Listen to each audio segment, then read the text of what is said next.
The Story Without a Name by Barbey Chapter 10. When Madame de Fragile appeared at the Mass at one of the parishes adjacent to Hollande, she did not cause as much of a sensation as she might have caused at another time. The rumor of the Revolution dominated everything, and even in Normandy, where common sense is a birthright, it brought with it enthusiasm or fright. It turned all heads, preparatory perhaps to amputating them. As a consequence, Madame de Fragile, whose elopement had been well nigh forgotten, created little attention. Her chateau, which for years had dozed on the side of the highway where its 3 turrets were planted, opened its eyes, or rather its shutters again, and the white headdress of Agatha was seen in the windows once more. The wooden shutters that barricaded the gateway disappeared, and, to the infrequent passers, the little details of life seemed to have noiselessly returned to the chateau that had been dead. But the fact that Madame de Fragile occupied it was practically as unnoticed as her arrival. The solitude was undisturbed. She lived in that tete-a-tete with her daughter which was to be the latter's life, and which now no other presence than that of Agatha disturbed. There was no marriage possible for Lasthany, the mother often reflected, for how could she say to a man who might love her enough to marry her, and who was marrying her would believe her to be a young girl? How could she say that Lasthany was a widow, and a widow incapable of emerging from the abjection of her widowhood? How was she to confide the dishonor of her daughter to the man who came to ask her hand? Honesty, loyalty, religion, every one of the divine atoms which rose to the making of that woman, rose in rebellion of the thought, and all the thoughts that crucified her was that of the least poignant. In her present prostration and languor, Lasthany was necessarily incompetent to inspire any other sentiment than that of pity. But she was young, and what powerful elixirs there are in youth, what wonderful resources it possesses!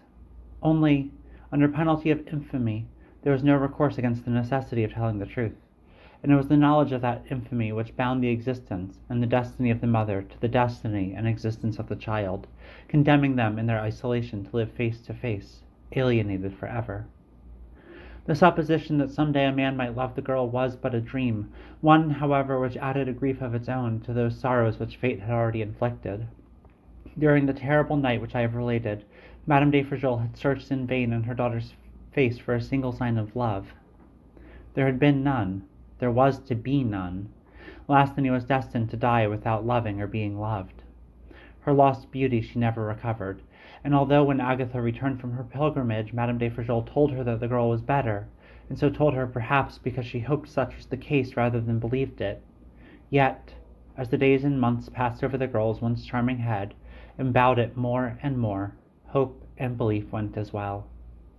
Anyone who had known the circumstances would have said that it was the accouchement, of which she could have died if she did not die, had caused some rupture of the spinal column, for afterwards her back was bent. And when she and her mother appeared in church, merely at the sight of them, it was understood that Madame de Fragile would receive no one, the better to care for her daughter's health. The general opinion was that the girl she dragged with her would not drag on long. She might have done so, however, had not the Revolution and its sacrilegious apostasy suddenly closed the church's door. There was no reason now to hide Lasthany from the physicians, and at Madame de Fragile's request, 7 of them came to Hollande. But the girl, feeble now in mind as in body, they detected merely one of those marasms of which the cause is impenetrable. Alone in the universe, Madame de Fragile knew the cause.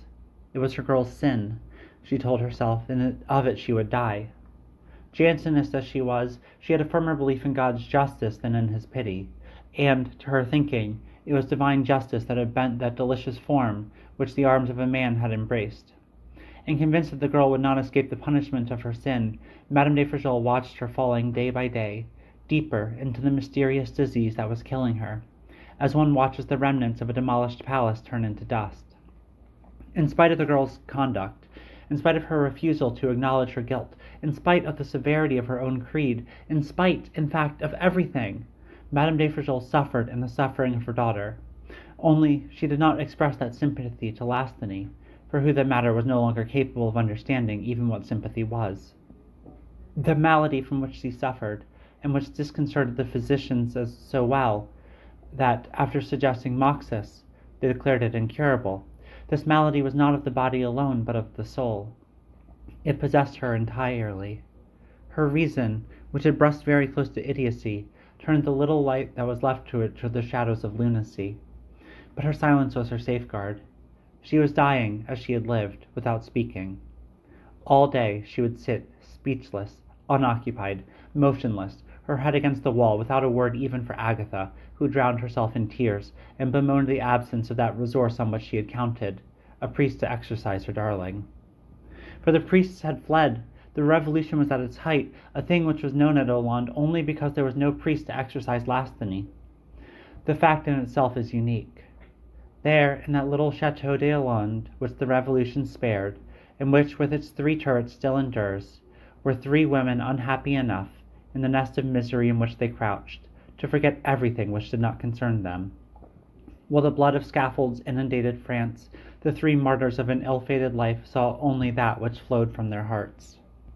It was during this forgetfulness of the forgotten Revolution that Lasthany succumbed, carrying with her to the tomb her secret, what Madame de Frejol thought was her secret. There had been nothing to warn anyone that the end was so near. She was not so different that day from the previous, and the days before that.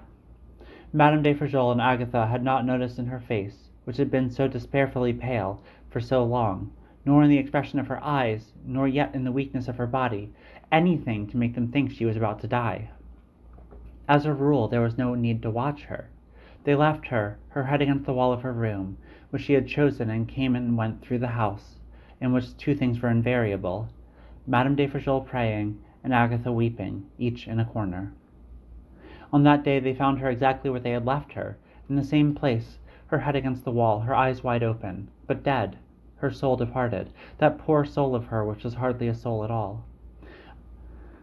At the spectacle, Agatha threw herself at the knees of her darling, embraced them passionately, and, rolling on them as she sobbed her old grief-stricken head.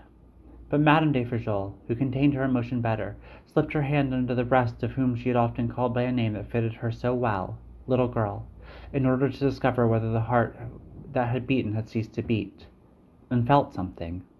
"Blood! Agatha!" Her voice was horrible as she spoke. On her fingers were a few drops. Agatha tore herself from the knees she was embracing, and together they opened the waist. Horror seized them. Lasthany had killed herself slowly, little by little, each day a fraction more, with pins. They drew out 18 stuck in the region of the heart.